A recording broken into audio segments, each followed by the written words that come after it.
ओम शांति। आज का अव्यक्त महावाक्य 28 अप्रैल 1977 से लिया गया है, जिसका शीर्षक है सदा सुहागिन की निशानियां। दीदी जी के साथ अव्यक्त बाप दादा की मुलाकात। ऐसे सदा सुहागिन और सदा भाग्यवान और संपूर्ण भाग्यवान कितने होंगे, निरंतर डबल लाइट और निरंतर सर्व प्राप्ति संपन्न संपूर्ण पवित्र हो। ऐसे कितने मन के होंगे जो उंगलियों पर गिनती जितने ऐसे रत्नों की ही विशेष पूजा होती है। विशेष 9 रत्नों की पूजा होती है ना। तो जो अच्छी क्वालिटी अर्थात प्रकार का रत्न होता है, उस एक रत्न में एक रंग का होते हुए भी सब रंग दिखाई देंगे। जैसे सफेद हीरा होता है, जो बढ़िया हीरा होगा चमकता हुआ फ्लॉलेस अर्थात दाग रहित दिखाई देगा। ध्यान से देखेंगे तो सफेद होते हुए भी उसमें सब रंग दिखाई देंगे। इसका कारण क्या है? सर्व शक्तियों के संपन्न की निशानी यह है। सर्व शक्तियां संपन्न, सर्व शक्तियां भिन्न भिन्न रंग के रूप में दिखाई देती है। वह साइंस अर्थात विज्ञान का हिसाब, और यहाँ है साइलेंस अर्थात शांति द्वारा सर्व प्राप्तियां। जैसे वर्षा के बाद इंद्रधनुष दिखाई देता है, तो उसमें भी सब रंग दिखाई देते हैं। यह भी ज्ञान वर्षा के बाद वर्षा का फल सर्व प्राप्ति स्वरूप, वर्षा का फल सर्व प्राप्ति स्वरूप। तो ऐसा श्रेष्ठ हीरा व रत्न सर्व प्राप्ति स्वरूप होने के कारण जो शक्ति पाने चाहे वह उस रत्न द्वारा प्राप्त कर सकते हैं। तो ऐसे रत्न कितने होंगे? 9 रत्नों का पूजन निर्विघ्न होने के लिए विशेष होता है। कोई के ऊपर विशेष विघ्न आता है तो 9 रत्नों का पूजन करते हैं, तो इतने निर्विघ्न बने हो। हर रत्न संपन्न होता है, लेकिन फिर भी हर रत्न की मुख्य विशेषता अपनी होती है। इसलिए 9 रत्नों की इकट्ठी पूजा भी होती है, और अलग अलग भी विशेष कोई विघ्न अर्थ कोई रत्न गाया हुआ होता है। मानो धन की समस्या व विघ्न है, तो धन की प्राप्ति के लिए व अप्राप्ति का विघ्न मिटाने के लिए विशेष रत्न भी होता है। बीमारी ज्यादा मार्क ली होगी तो उसका यादगार फिर अब तक भी अपने हाथ में रिंग अर्थात अंगूठी बनाकर पहनते हैं या गले में लॉकेट बनाकर डालते हैं। तो यह सब हिसाब वर्तमान समय के प्राप्ति के हैं। तो ऐसे कितने होंगे, गिनती करने में आते हैं। नाम बताने के नहीं, दिखाने के हैं। अगर अनाउंस भी करें और भविष्य में वह प्रसिद्ध भी होंगे, लेकिन अभी संपूर्ण स्टेज पर ना देख करके क्वेश्चन अर्थात प्रश्न करेंगे, यह क्यों, यह कैसे, इसलिए बाप भी बता नहीं सकता।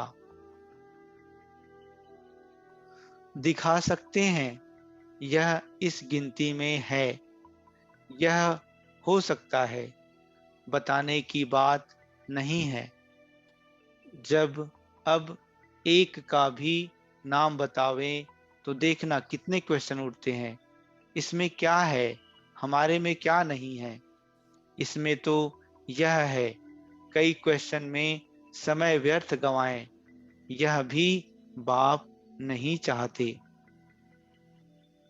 बाकी कल्प कल्प के प्रसिद्ध हुए रत्न कल्प पहले मुआफिक प्रसिद्ध जरूर होंगे।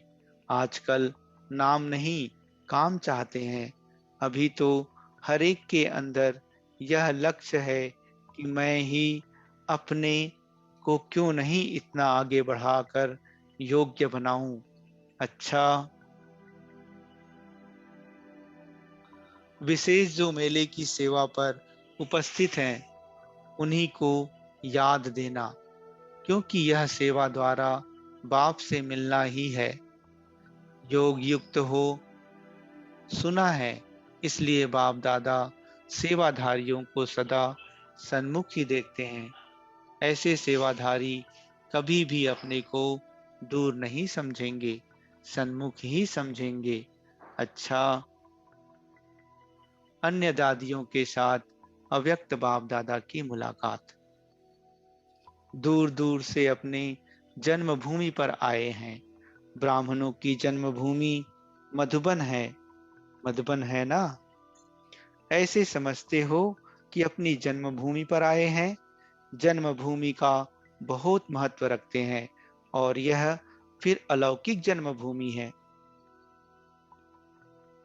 इस अलौकिक जन्मभूमि पर आने से ही लौकिकपन स्वतः ही भूल जाता है, क्योंकि जैसे धरनी वैसी वैसे करनी, यह गायन है।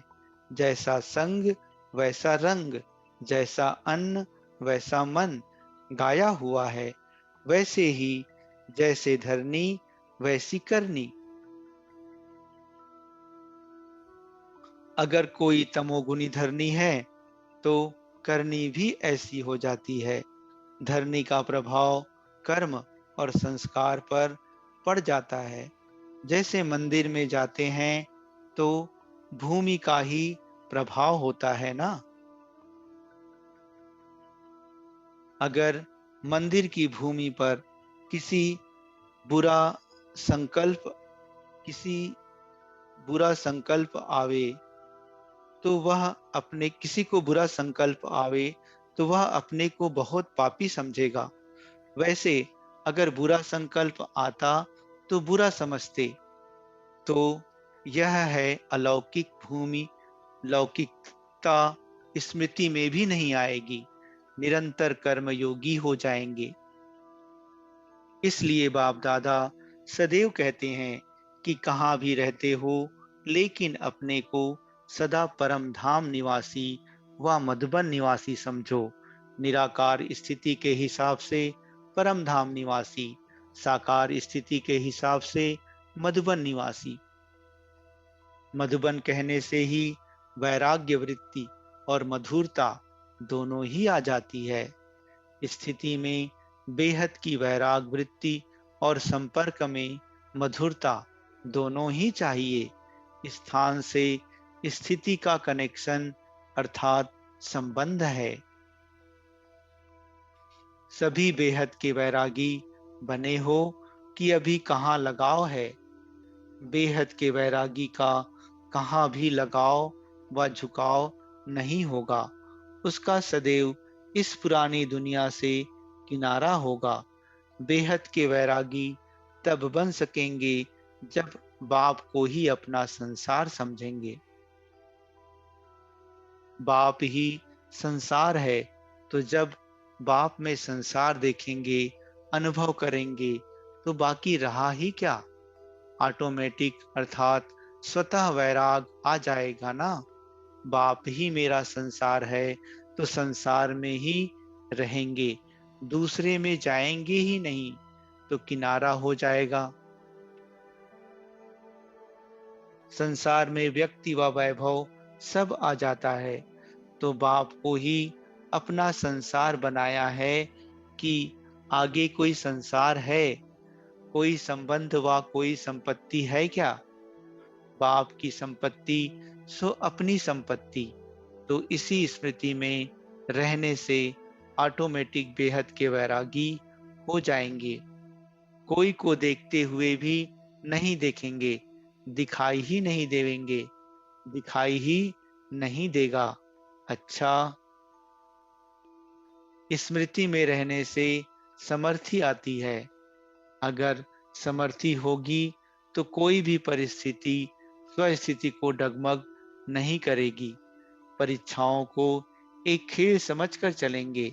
अगर खेल में या नाटक में किसी प्रकार की परिस्थिति देखते तो डगमग होते हैं क्या? कोई मरे व कुछ भी हो, लेकिन स्थिति डगमग नहीं होगी, क्योंकि समझते हैं यह खेल है। ऐसे ही परिस्थितियों को एक पार्ट समझो। परिस्थिति के पार्ट को साक्षी हो देखने से डगमग नहीं होंगे, मुरझाएंगे नहीं, मजा आएगा। मुरझाते तब हैं जब ड्रामा की पॉइंट्स को भूल जाते हैं। अच्छा, ओम शांति।